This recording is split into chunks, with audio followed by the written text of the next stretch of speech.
And so we do a lot of merch just around, it's all been D2C so far. But we do a lot of merch based around projects, in addition to based around A24. We're very, so far it's been kind of like, it's also a little non-intuitive. We don't like maximize the amounts of merch we can put out there. We're actually like, we keep a limited number of like SKUs so that of each thing, so it kind of makes it more of a collectible in some ways. And it kind of breeds a little bit of a culture where people really like to interact with it, feel like they're part of the club. We did recently launch, I think it was 8 months ago, we launched a membership where it's a monthly membership, and we got a large number of people to sign up overnight. It was, it offers a number of things in terms of, discounts, different type of merch, access to events. But, largely I think it's a lot of people, and we've had a very low churn rate, which is nice. A lot of people just like to be part of the A24 kind of ecosystem. The number one kind of request though is we want video content, right? Which makes sense because we're a video company. And so we're now in the process of launching, more of a video product. We'll have all sorts of ancillary content, also try to have transactional VOD and things like that can also just supplement what we already offer. And so I think there's that aspect, but then you think about other things like this Half Magic, cosmetics brand, venues, music, gaming, publishing. There's all sorts of different areas we can theoretically play in, and that's where it's like kind of the strategy meets the finances. Like, okay, where can we really allocate our capital? Where is the huge swing? Where do we just need to learn more about something before we actually go full force in? But I do think that there's, for the right brands, I think we're kind of a brand on the cusp. Like there's like a group of people that know a brand really well. Us cinephiles know the brand very well. And a certain group of people, I think, like also a certain type of fashion know the brand really well. But then there's a lot of people who just never heard of the brand. And I think as we get more product out there, being like, film and TV, the brand will naturally grow. It's nice we have this kind of marketing mechanism, which is, our film and TV products, which are branded.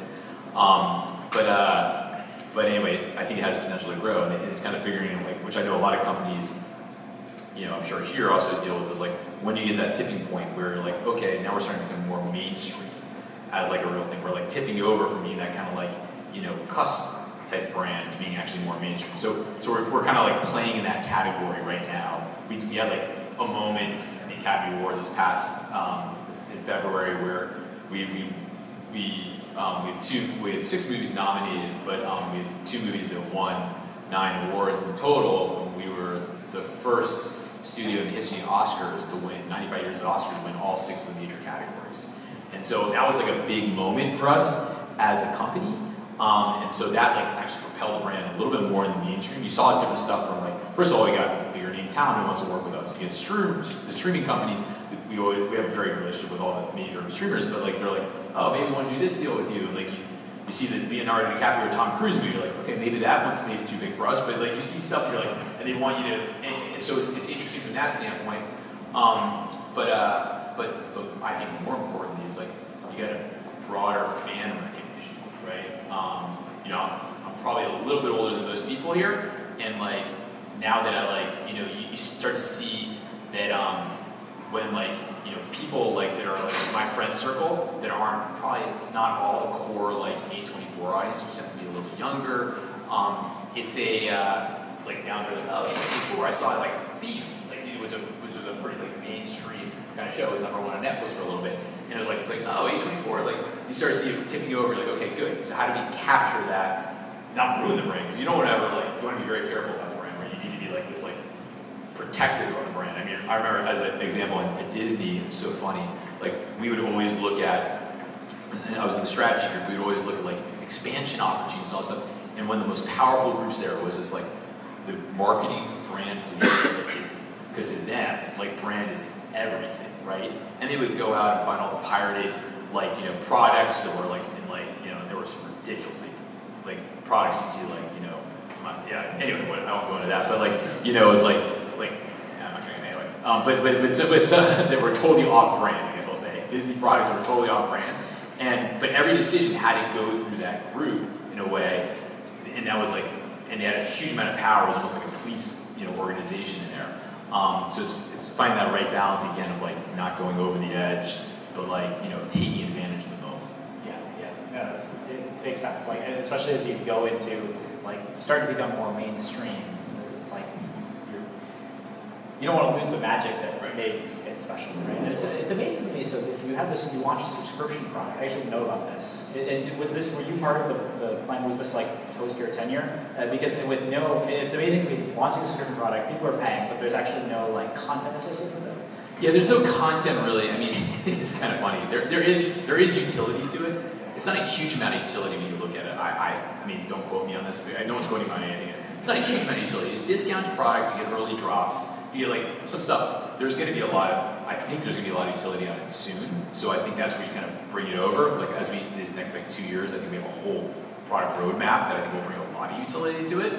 But yeah, you're right. It's like we launched it. There's been no marketing at all except for just like from our social media accounts, and we haven't paid anything in marketing. And it's been great. I mean, it's been like, it's kind of this real proof point. And the amazing thing to me is like 50% of the people that are on the membership account, or members, have never bought one of our merch products on our store, which was a little odd.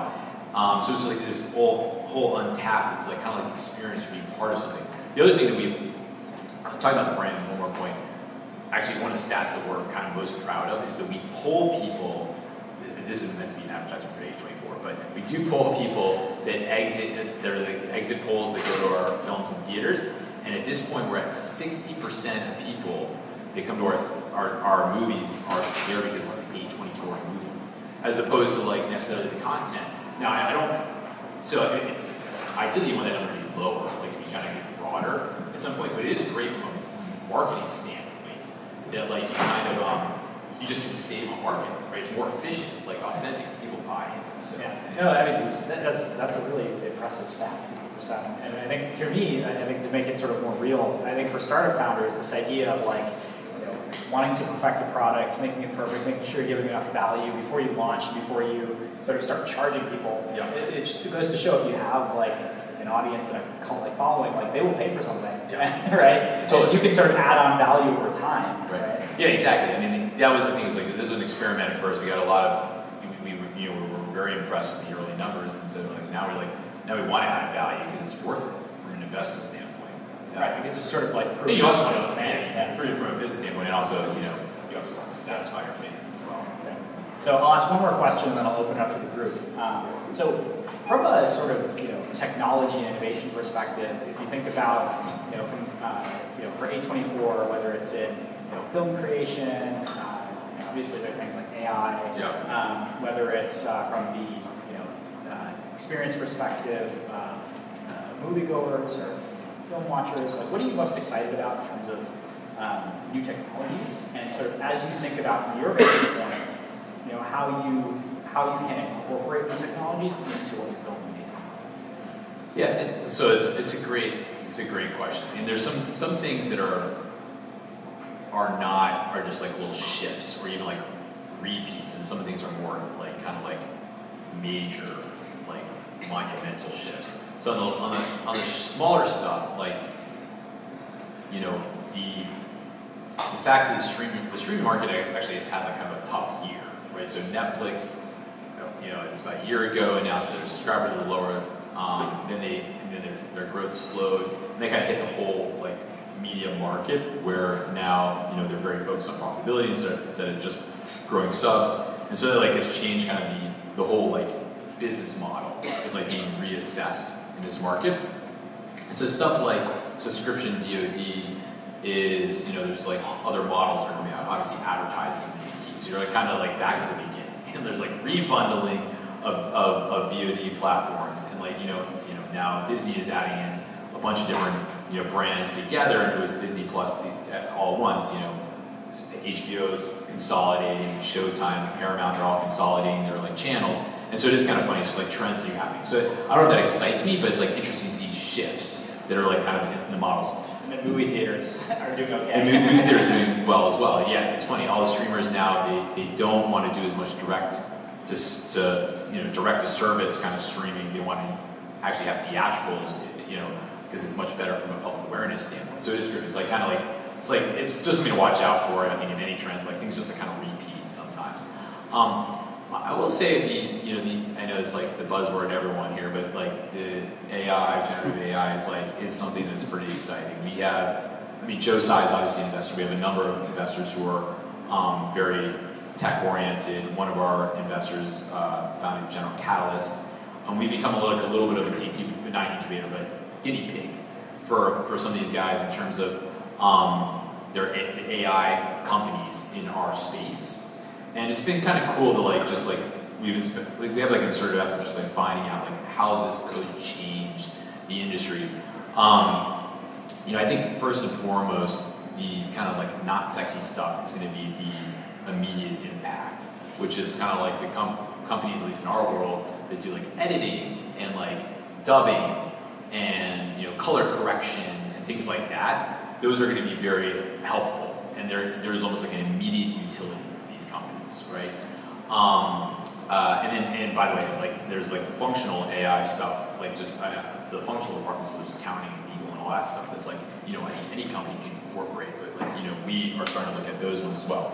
In terms of the ones that are like probably bigger shifts in some ways, like actually being part of the creative process. We're looking at all these companies right now, or a lot of them, and there's interesting things there. There's definitely interesting opportunities potentially. I'm not sure how much of it's going to be relevant today, although AI is moving faster than most other tech trends I've seen. And so you never know. So I think it's going back to your first question. It's absolutely essential that we stay on the cutting edge of this to understand what is possible and what we should incorporate into our products. And it's going to be like there's going to be a lot of pushback. There's pushback from certain aspects of talent. We have a writer strike going on right now, and one of their things is is kind of regulation over AI and how it's used among writers. There's going to be pushback in certain areas, and then there's going to be people incorporated into their product. I think it will be really interesting to see how it plays out. As a CFO, I do see some major utility in terms of shortening time frames of what it takes to produce, post-production, development, etc. And so that's pretty exciting for I think that one of the biggest problems I've seen in just the entertainment industry is the length.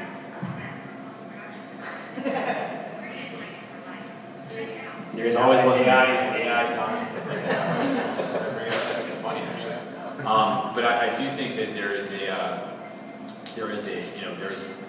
there's a lot of potential, and that's been kind of one of the learnings I've had from being an entertainment company is like these projects take a long time to come to fruition, and any ability to kind of shorten that time frame. First of all, sometimes you can tell stories that are more real time in the moment, but also just just saves a ton of money. So anything that does that is fantastic. Yeah, that makes a lot of sense. Well, I'd love to open it up to you. Sure, of course. Questions? All right. For a young company that doesn't have in-house finance staff or talent, what are some of the biggest priorities in today's macro environment that a startup founder needs to be aware of? Yeah, well, so first of all,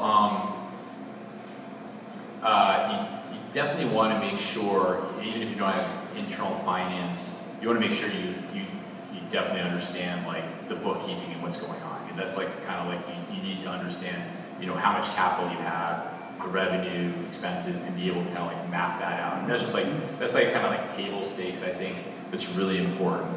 And there's plenty of outsourced ways to do that, but I do think early on in a company getting a good grasp over the kind of fundamental financials is really important. Now, you do not need to bring in a CFO at the beginning. There's that. But I think that it's really important for the light, for the sustainability and the growth process of the company to have a really good grasp over the financials. But in terms of the trends, like if you're asking like the trends to work to look out for, I mean, I don't know if that's your question, but the macro trends right now, I mean, the thing that's changed dramatically for me as a business, it doesn't necessarily affect maybe a lot of startups, but it indirectly is affecting you, even if you don't realize it, is how interest rates just like balloon, right? And we were like in a no interest rate environment, and now our interest rates have more than doubled, and it affects everything we do in terms of the way we think about things, how much capital we can put out, and that's like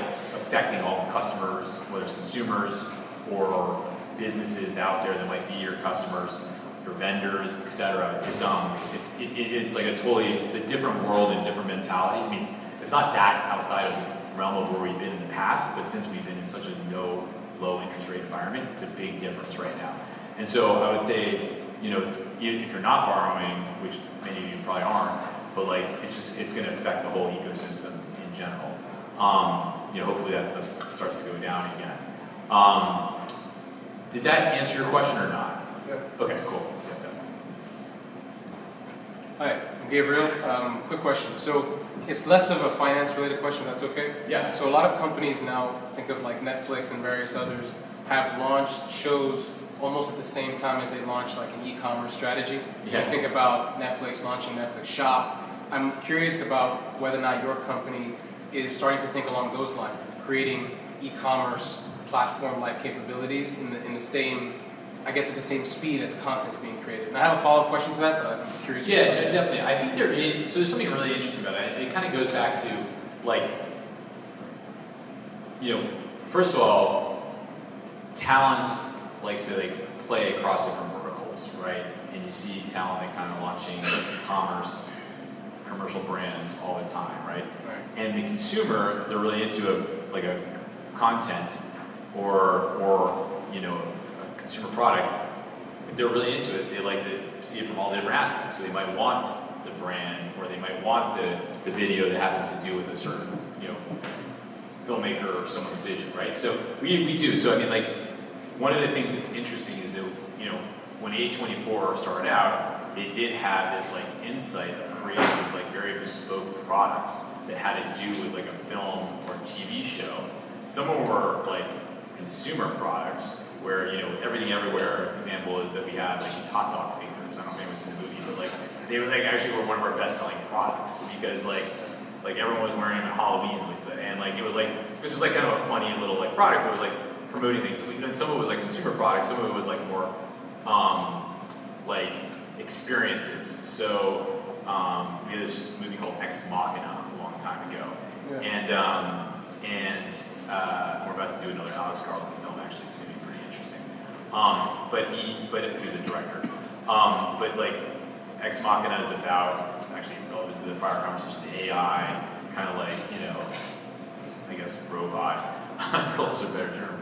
And so this was before my time, they basically set this AI up on a Tinder account.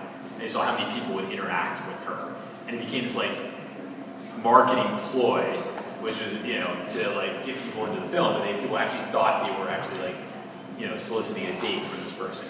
And so I will say though, so very much though, it's been in the DNA of the company for a while. So like, when we're thinking about like getting closer to the launch of a film or a TV show, we very much think about the consumer products that might go along with it.